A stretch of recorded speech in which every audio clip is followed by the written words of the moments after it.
Yo, what's going on, everybody? Happy Monday, and welcome to the 10-Minute Mailbag, the MLB The Show series where I take your questions from YouTube and Discord, and I answer them. It's a very simple process here. It's a very simple concept, but what's difficult to understand is that I need your questions, guys. Your questions make this series possible. So please, I know it's the end of the game cycle, but if you've got anything, even looking ahead into the great beyond of MLB The Show 26, leave those questions down below or join the Discord, which is linked in the description, and we can have some cool conversations. The Discord is always hopping, so come through. All right, let's do it. Questions on deck. Let's answer them. So, slight apologies in advance. I will be shifting myself like this quite a bit over the course of the episode. I'm doing something on my laptop over here that's taking quite a bit of time, and it's plugged in to keep charged, so I can't move it. But that's where the questions are. That's the operation. That's usually in front of me. Now it's over here. So we're going to be pivoting and then pivoting back. It's going to be a very mobile episode of the 10-Minute Mailbag, but that's okay because I think that makes it fun. So, yeah. Any questions? Put them down below. Let's do it. Let's get the timer popping. We're going to put 10 minutes on. Where is it? Okay. Ready? I'm ready now. What a journey we've been on so far. 3, 2, 1. Begin. Bang! Our first question today comes from Mac Pender. Mac Pender even had a question last week. Look at Mac Pender go. If there was a 25, meaning MLB The Show 25, Diamond Dynasty starter pack, where you had to pick one starter, one reliever, one infielder, and one outfielder, who would you pick? Such a creative, cool question. You might have cool, creative questions like that. I implore you to ask them. So I could pick a starter, a reliever, an infielder, and an outfielder. So there's ways to go about this. I'm going to take it from a 5-tool holistic standpoint. I think. I'm trying to think this through in my head, and a lot of the time, you guys know this in the 10-Minute Mailbag. 10-Minute Mailbag. Bleh, we think these things through live. We think them through as they're happening. I don't expose myself to these questions really ahead of time. I like to do them on the spot. So, are we talking a starter pack for the end game cycle? Like if I just picked up this game last week and I'm now being thrust into DD? If we're doing it that way, which is how I think I'm interpreting it, the number one card for me, and this is my outfield pick, is Carlos Beltran. I don't believe that I've ever before kept the live series collection card in my starting lineup a staple in the top 3 of the lineup, mind you, for as long as Carlos Beltran's been there. From the moment I unlocked this card, he has lived hitting 1, 2, or 3 in my order.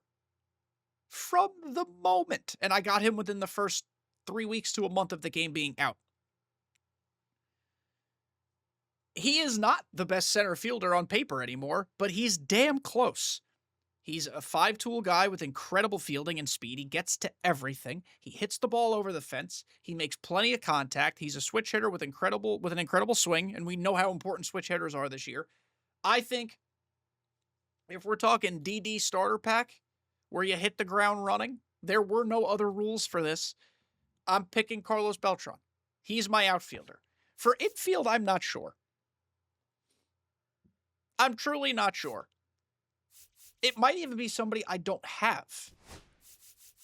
Like, J-Ram is awesome, but we know sometimes his hair makes things wonky, which is terrible.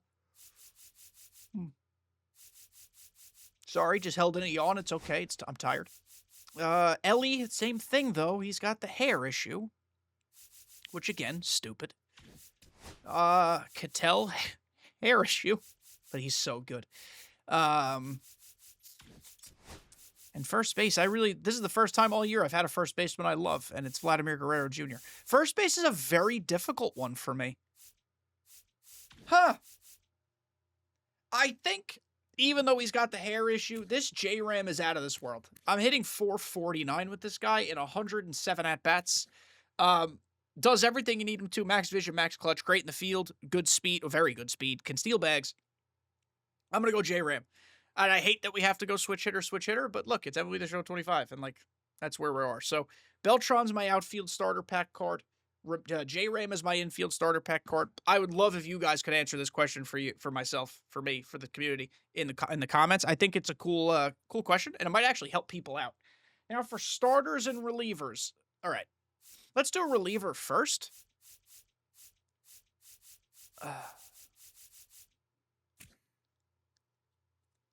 Reliever is going to be a very specific question to the human being you ask. I am removing broken Josh Hader from the conversation because that's cheating. I, all year, have been bad with relievers until this current crop of them came out. I finally feel like I have a good bullpen. This guy was part of who turned the tide. Troy Melton. Outlier four-seamer, sinker, splitter, slider, cutter, funky release out of the stretch, more so. I don't have a ton of exposure to him, 12.1 innings, but a 2.92 ERA, 19 strikeouts. I need my relievers to strike guys out. When he comes in, I feel comfortable and confident.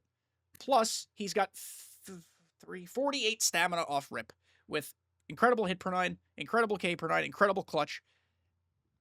He's awesome. He's awesome. He does everything I need him to do. Plus, he's got a splitter, and I like that also. So, different pick, weird pick. I imagine reliever will be where the weird picks are, but that's okay. And then for the starters, I'd like to preface this by saying my top three starters are incredible. John Donaldson, 73 2/3 innings, a 1.34 ERA, and 109 strikeouts, all on Hall of Fame. Roger Clemens, 48 2/3 innings pitched, 1.66 ERA, 69 nice strikeouts.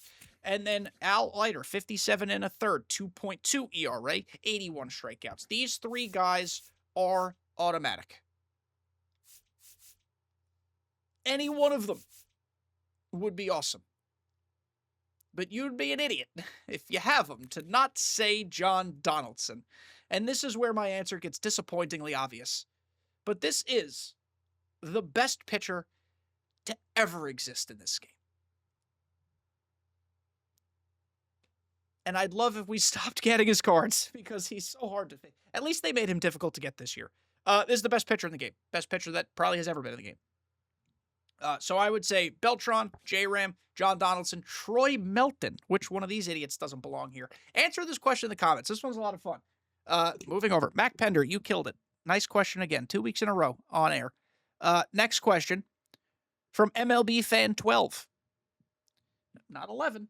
Not 11. Which card has the most PXP this year for you? That's a fun question, too.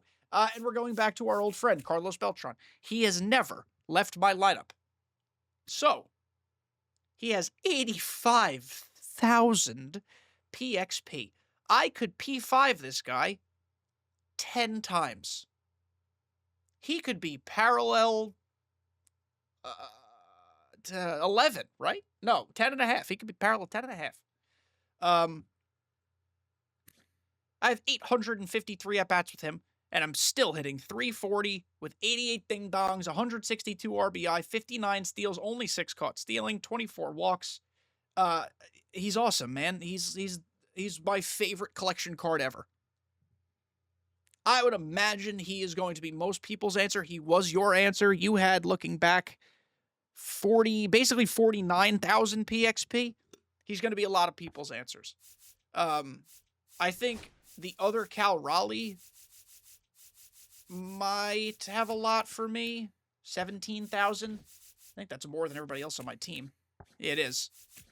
Nope. Ben Zorber says 19,000. Pitching-wise, 17, 12, 16. Yeah. Donaldson, 17. It's easily Beltran. Soto might have a good bit. No, he doesn't. I lied. Yeah, Carlos Beltran, man. One of the best collection cards ever. My favorite collection card ever. And our final question today is not a question at all. I just wanted to bring it up because transparency is key in this community. From Kentrell, a.k.a. the LeBron Glazer. Shout out LeBron James. Bro, I'm about to delete this game. 20-plus perfect pitches that are balls. Oh my God, this is so bad. And now I'm apparently hitting with a foam bat. Yeah. MLB The Show, folks. My friends over at SDS. We have communique sometimes. You guys are all awesome. The distaste for this year's gameplay is getting loud. It already was kind of loud, but now that the game cycle's almost over, It's getting louder, I think. I just hope the emotions like this from Kentrell, a.k.a. the LeBron Glazer, are heard. Oftentimes, we as content creators, and I acknowledge this openly, I like to think that I am a content creator, but I'm also an average fella. I try not to just use my platform that I have to bitch and moan. I try to provide constructive criticism. I try to consider what other players are dealing with. You often just hear content creators complaining because they think their swing should result in better things, or they want to be winning all the time, or yada, yada, yada. Content creators, generally speaking, also play the game so much that the bad feedback happens to them more often. Not more often, but more in totality, because they're playing the game more, so they're experiencing more of the bad stuff. That's something that I don't think content creators always acknowledge. Like, it happens more to them because they play more. But people who don't play this game as much also are feeling these things. PCI feedback this year, I don't think has been accurate. Or hitting is really bad. Because I'm putting things in close to the middle of the PCI and they're going nowhere. As is Kentrell. The par region is horrid for pitching. I don't want super dots to exist, but perfect pitching needs to mean more if you're using pinpoint. Balls on the black being a ball should never happen in an online environment. It should be perfect umpires. The foul balls are an atrocity. The check swing stuff is crazy. There's no incentive to swing because of what you've done with the pitches on the black being called balls. There's a really bad online environment without even talking about switch hitters and the problems they cause and shrinkage. So I just wanted to bring that to the attention of the folks, that people are feeling aggression towards the gameplay. Because, yeah, it's been poopy this year, and I'm hoping 26 is better, because the content this year was great, other than all the switch hitters, but I guess there's nothing you can do to avoid that. I'm not anti-switch hitter. I'm anti-switch hitter meta when there's nothing done to prevent it. Just wanted to make that clear. But, yeah, I hope MLB The Show 26 is better. Ladies and germs, the 10-minute mailbag is done. I just hit the stop button on the stopwatch, meaning it is officially done. So, more so ending on a comment versus a question. Sometimes we do that. I think it's fun to acknowledge certain points of view in the community. But if you have anything to share, any feedback, put in the comments, put in the Discord, join the Discord. That first question from Mac Pender was killer. I'd be interested to see what all of you think. I imagine there's going to be some overlap with Beltran, maybe even Donaldson. The reliever question is going to be the interesting one, so I'm curious to see your thoughts. All right? Thank you guys. Love you guys. More content coming this week. See you then.